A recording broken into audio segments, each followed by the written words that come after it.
Halo sobat, selamat datang di channel Fast Learning.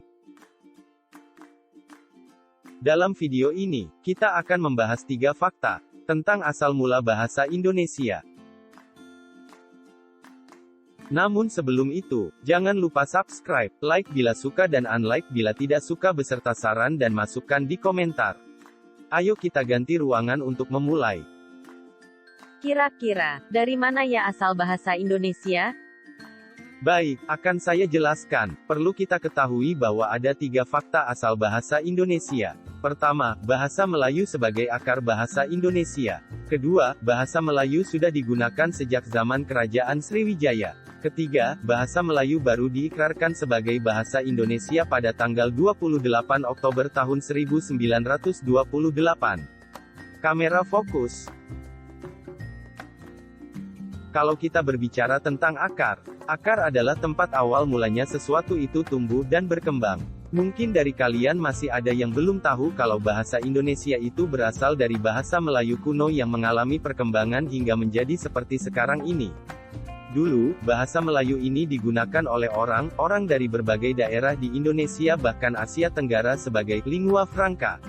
Istilah lingua franca sendiri memiliki arti bahwa bahasa digunakan sebagai sarana perhubungan. Mengapa bahasa Melayu bisa menjadi lingua franca? Karena bahasa Melayu memiliki sistem bahasa yang relatif sederhana dan mudah dipelajari dibanding dengan bahasa daerah yang dimiliki masing-masing suku di Indonesia. Bahkan negara lain yang berasal dari Asia Tenggara juga menggunakan bahasa Melayu ini untuk menjalin hubungan perdagangan dengan Indonesia.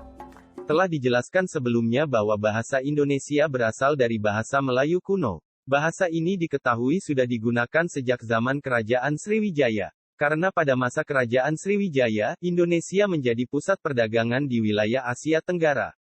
Hal ini diperkuat dengan fakta ditemukannya prasasti-prasasti yang menggunakan bahasa Melayu kuno, dan yang tertua yaitu pada prasasti Kedukan Bukit yang berasal dari tahun 683 Masehi di Palembang.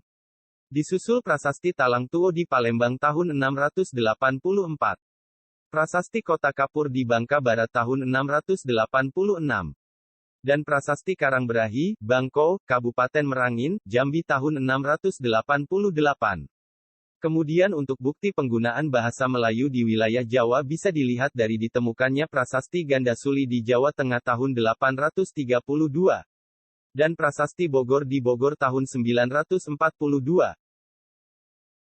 Jadi menurut data yang sudah kita bahas sebelumnya, terdapat jarak sekitar 1245 tahun antara tahun 683 dan tahun 1928 dalam penggunaan bahasa Melayu.